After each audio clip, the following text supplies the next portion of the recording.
Go. Howdy y'all, Christi here with Little Salty Homesteader. Welcome back to episode 3 of Make It Delicious Mondays. Today I'm going to be showing you how to make this Cajun spiced salmon with avocado salsa, oven roasted sweet potato fries, and oven roasted Brussels sprouts. Alright, let's go ahead and get started. So let's talk about the equipment that you're going to be needing for this dish today. You will obviously be needing your a sharp knife in order to cut the potatoes and the Brussels sprouts and the items for the avocado salsa. You'll also need tongs to flip your salmon, and then you will need like a wooden spoon in order to, stir your sweet potatoes, fries, and your Brussels sprouts around. Now, the ingredients that you'll need, you will need 4 salmon fillets. I purchased salmon that was already pre-portioned. These are 5-ounce portions. They do have the skin on the bottom, but you can buy it skinless if you prefer. Let me just rinse my hands really quick. You will also need Cajun seasoning. I will include the recipe for this in the description box below because I do make my own. That way I can make sure that there's not any like filler ingredients or any weird ingredients that might contain wheat and really mess with me. So I'll have this recipe down in the description box. It's really good. I highly recommend making your own seasoning blends anytime that you can. 1, it's cheaper, and 2, you can kind of tweak it to your own flavor profiles.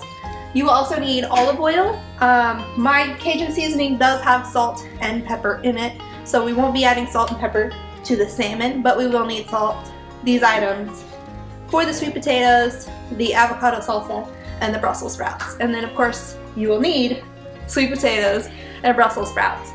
For the avocado salsa, you will essentially need the same ingredients that you use to make guacamole, because all it really is just a chunky guacamole. We're not really going to mash the avocado finely. We're going to leave it nice and chunky. So avocado, garlic, onion, tomatoes, jalapeno or serrano if you really want to kick it up a little bit, lime juice, and cilantro, and then the salt and pepper, of course. And that's basically it. That's everything that you need in order to make this full healthy meal. It is gluten-free. It is dairy-free. I believe it is Whole30 compliant, but please double check the ingredients just to make sure, because I definitely don't want to send you off course if you were really trying to stay strict with yourself. So now that we've gotten the tools and the ingredients out of the way, the first thing that we are going to do is we're going to preheat this oven to 400 degrees. So this meal right here is sort of a lesson in timing out your components for your dish. The salmon is going to be the last thing that is cooked because from start to finish, it's only going to take about 8 minutes for it to cook completely. So we don't want to cook that first and then it gets cold while we're waiting on the rest of the items. So we're actually going to start with the sweet potatoes. We're going to cut those up into French fry sizes and go ahead and get those on the sheet tray that is lined with parchment paper and throw that in the oven and get it roasting off. And then we'll do the same thing with the Brussels sprouts. We'll get those cut and trimmed, seasoned, throw them in the oven also on a sheet tray lined with parchment paper. And then we will make the avocado salsa, and then we will make the salmon. So that being said, I am actually going to go ahead and season the salmon, let it kind of marinate just a little bit. The salt that is in the Cajun seasoning will actually help draw out any sort of impurities. It's going to help start break down those proteins. It's really going to create a nicer flavor the longer we let that seasoning sit on there. So I'm going to do that now before I start the sweet potatoes, just so we can get the salmon like super flavor-fried. So I'm not really measuring how much of this Cajun seasoning I'm putting. I am just essentially really putting it on there to coat the entire fillet so that every bite has flavor in it. Logan is cleaning his room, so he's singing some songs while he does it. Okay, so I'm going to set this aside. I'm actually going to set it on the other side of the stove here so it's not in the way of me doing my vegetable prep, because I don't want to mix raw fish with my vegetables. So I'll set that over there, and then I'm gonna go ahead and get the potatoes washed and peeled and sliced up, and then I will check back in with you guys just before I'm about to put them in the oven so that you can see the next step. As you can see, the salmon fillets are very liberally seasoned. As this sits here, the salmon will soak up a lot of this, but whenever I pick it up to put it in the pan, whatever excess is just gonna fall off, and that is okay.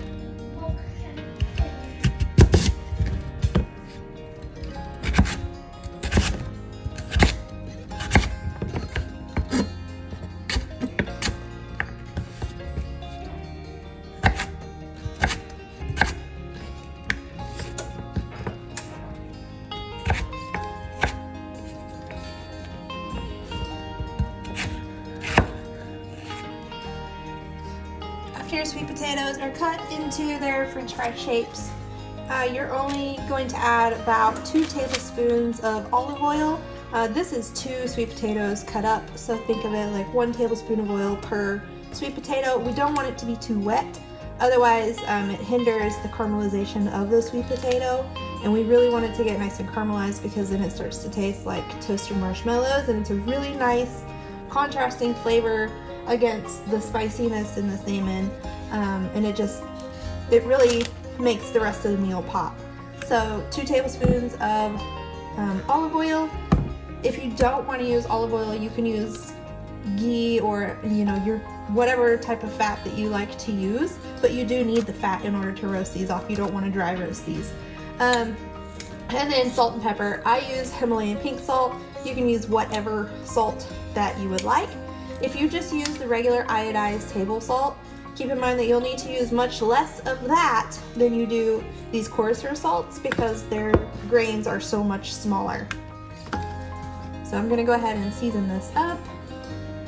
And I'm just eyeballing this 2 tablespoons. Here we go. And then I'm gonna season this all over with salt and pepper. And the shaker makes it sound like a ton, but I promise it's not that much. We actually usually end up adding more salt because I'm always afraid that this gives it too much salt because it sounds like so much whenever I'm grinding it.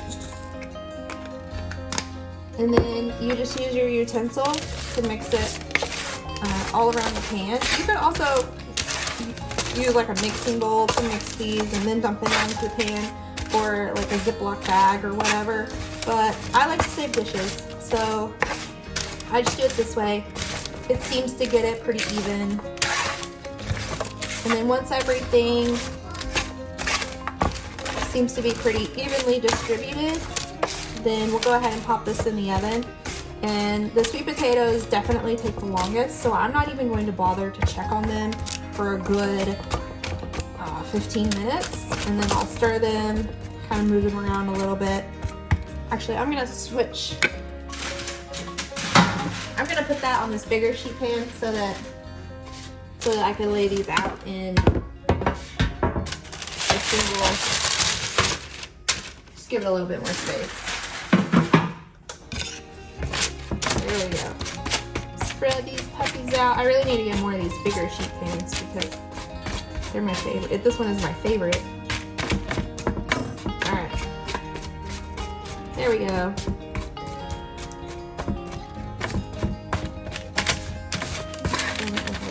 we go. Give that a shake. Spread it out. And then I'll just throw it in the oven. Like I said, I'm probably not going to check on it for at least 15 minutes. And then while it's going, I will go ahead and start on the Brussels sprouts.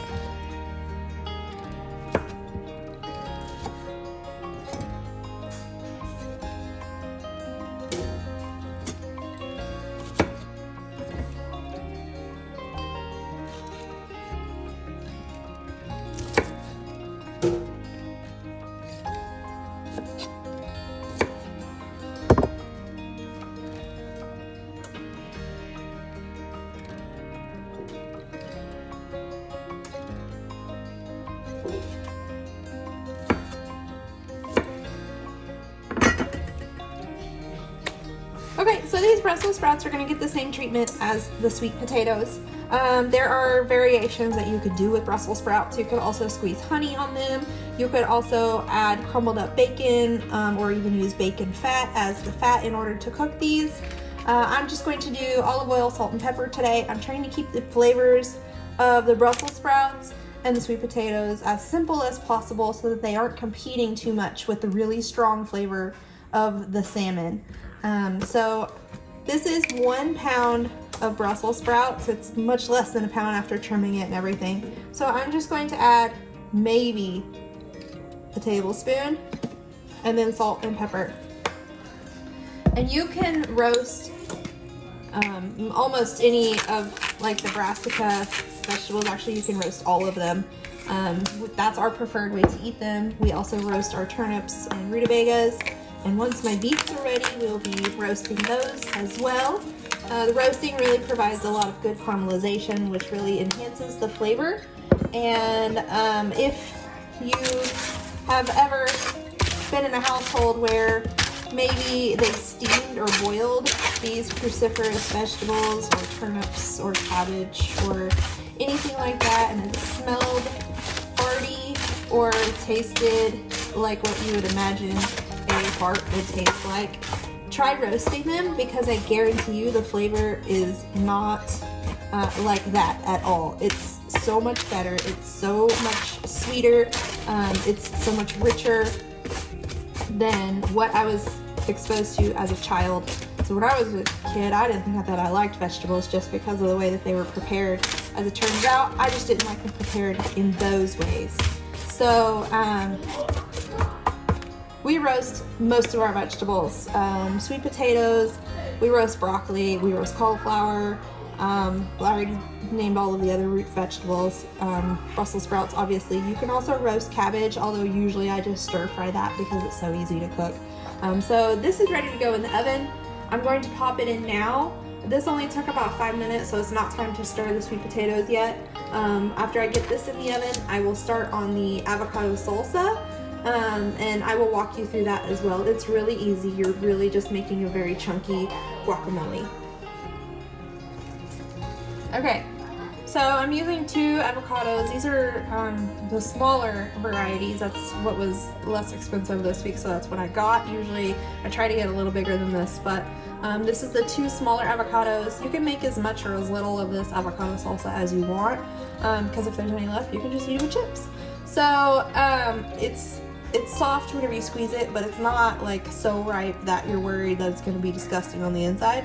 So these, this is how I cut my avocado. I know that there's 1,000 different ways to cut an avocado, but like I said, yeah, that's a little brown on the inside, but it's okay. So I just stab the seed like that with my knife and twist, and it'll pop right out. Whenever I go to put it in the trash can, I'll push down so that on the seed, so that my fingers aren't exposed to like the sharp part of the blade and I don't cut myself. So I'll go ahead and do the second one too.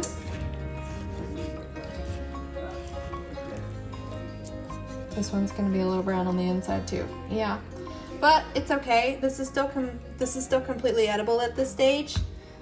It's not ruined. If it were any farther than these 2, then I wouldn't eat it, but it's perfectly fine like that. Okay, so for the avocado, I will literally just dice it within the skin, and you can use a butter knife for this if you're afraid of cutting yourself.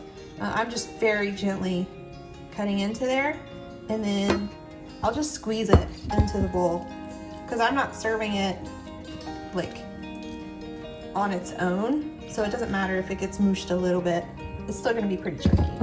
So then I'll just do that with all of these, and then after that I'm going to squeeze the juice of half a lemon, because this lime is pretty soft, so it should be quite juicy. Just one more side note on this, where it attaches to the tree, you can just pop that out so that you don't squeeze it into your bowl and have to worry about it. And then I'll also kind of hold that part to keep it from going in.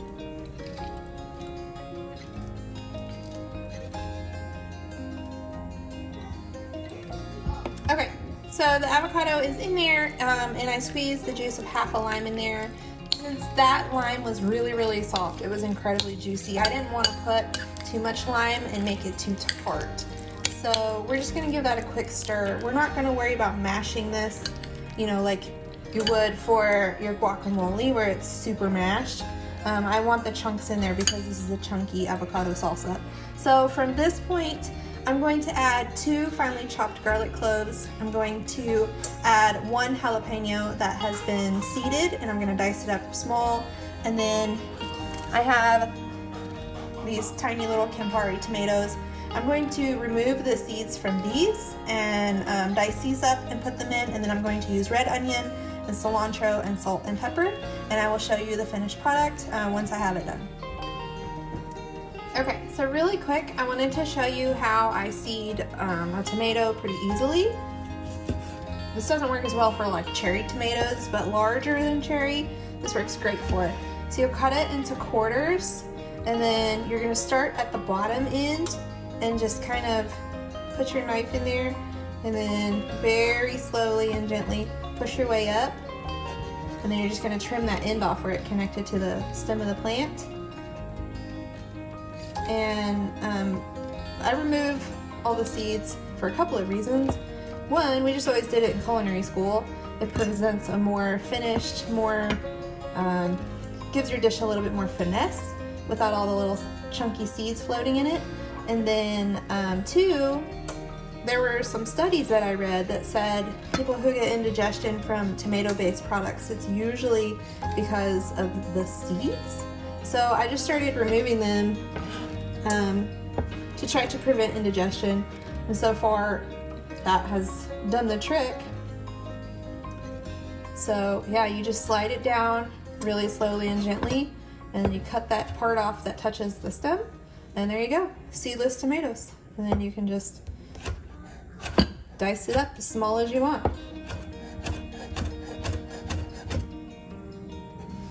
Okay, I also thought that I would show you how I seed jalapeno peppers.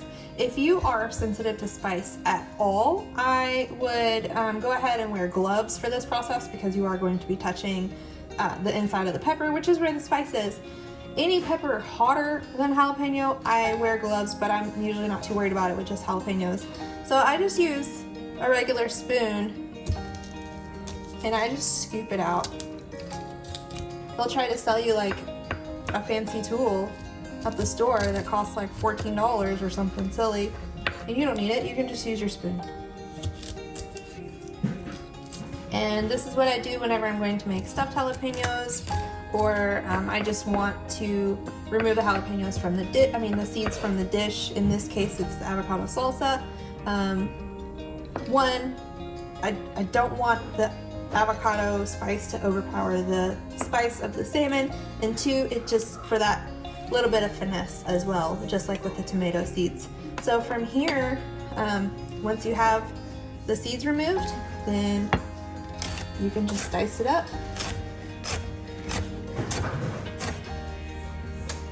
Or in this case, it will be chopping because it is not even.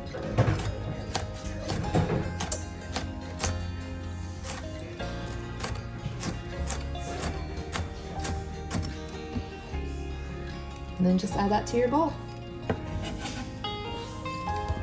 Okay, so all the ingredients are in here. I'm just gonna give this a quick stir. I don't wanna stir it too much because I don't want to make the avocado too mashed. As I said, this is very chunky. This one is very chunky because those avocados were so small. But there you have it. Okay, it has been about 15 minutes since we put the sweet potato fries in, so I'm going to pull those out and give them a quick stir and put them back in, and I'll also check the Brussels sprouts to see if they need to be stirred as well. Definitely do not own anti-fog glasses. Okay, so you can see they're starting to soften a bit, so I'm just going to stir these around. What I'm looking for is for them to caramelize, and they're gonna turn like a nice dark brown, like this spot right here, and they'll start to crisp up on the outside, and then that's whenever we know that they are done. Right now they're just like wimpy and floppy. Okay, these Brussels sprouts are starting to caramelize as well, which is what we want. These little crispy single Brussels sprout leaves are Jake's favorite, so I try to make sure that I have plenty of those for him. Just gonna give this a stir. Try to turn over any that aren't browning on that side. Maybe I'm gonna have to burn my fingers. Okay, I have the pan preheated for the salmon. It's medium high heat. I have 2 tablespoons of olive oil in here heating up. It's ready to go. I can see it shimmering. So at this point, I'm going to put the salmon in. I'm going to use tongs so that I don't burn myself. I'm going to put it skin side down. Now, if you're using skinless salmon, you're going to put it on the side that has like that silvery kind of look to it, where they pull the skin off, and that will be the first side that gets cooked. So I'm just going to pop these in the pan here, and you can hear it kind of start to sizzle. I made a cat swing. Just gotta pick it and swing it like, whoo.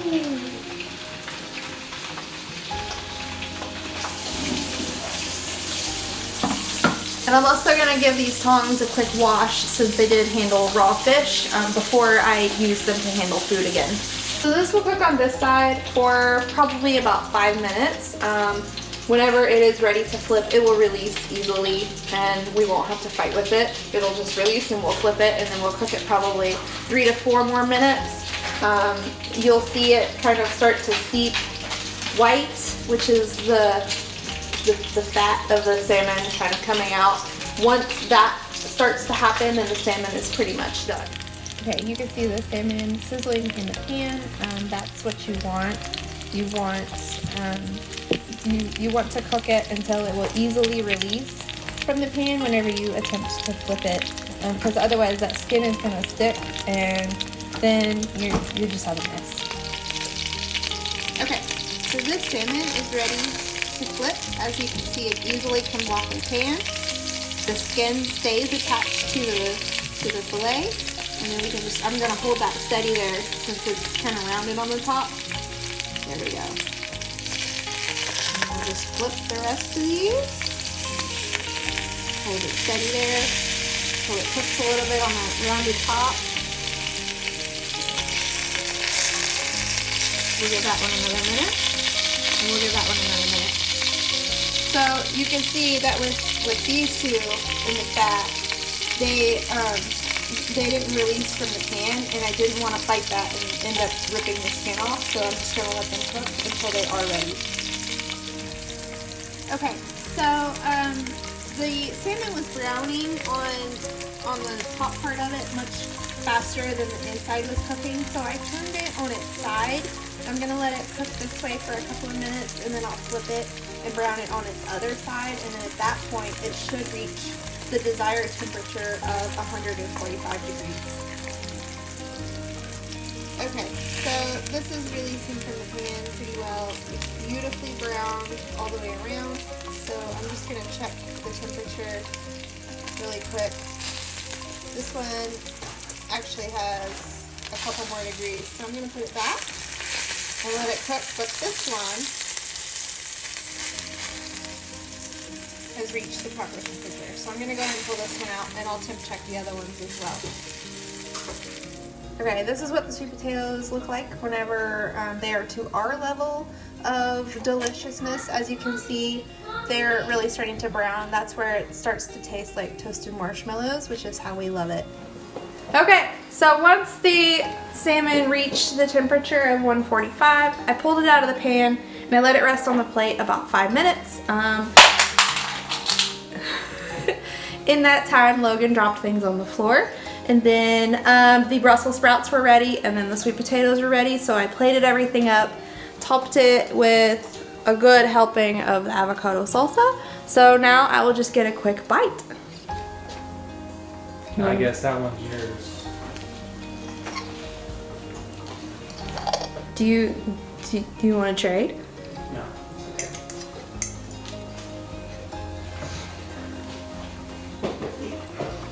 Okay, so this is the salmon with the avocado.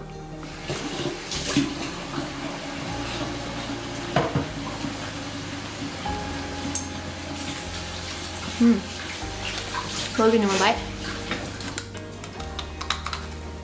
Crunchy. It sounds like a crab leg. It was really good. Sounds like eating a crab leg. I normally don't go for the crunch. That one wasn't a crunchy one. Here. Alright, I'm gonna go ahead And and then Brussels sprout. Wait a minute. Okay. This is my second sweet potato fry today. it's really good. Logan likes them. Oh, it's Jake approved too. That's it. I hope that you liked this video. Please feel free to like and subscribe and hit the notification bell and all of this fancy YouTube-y things. And as always, I will be back on Thursday with more gardening content.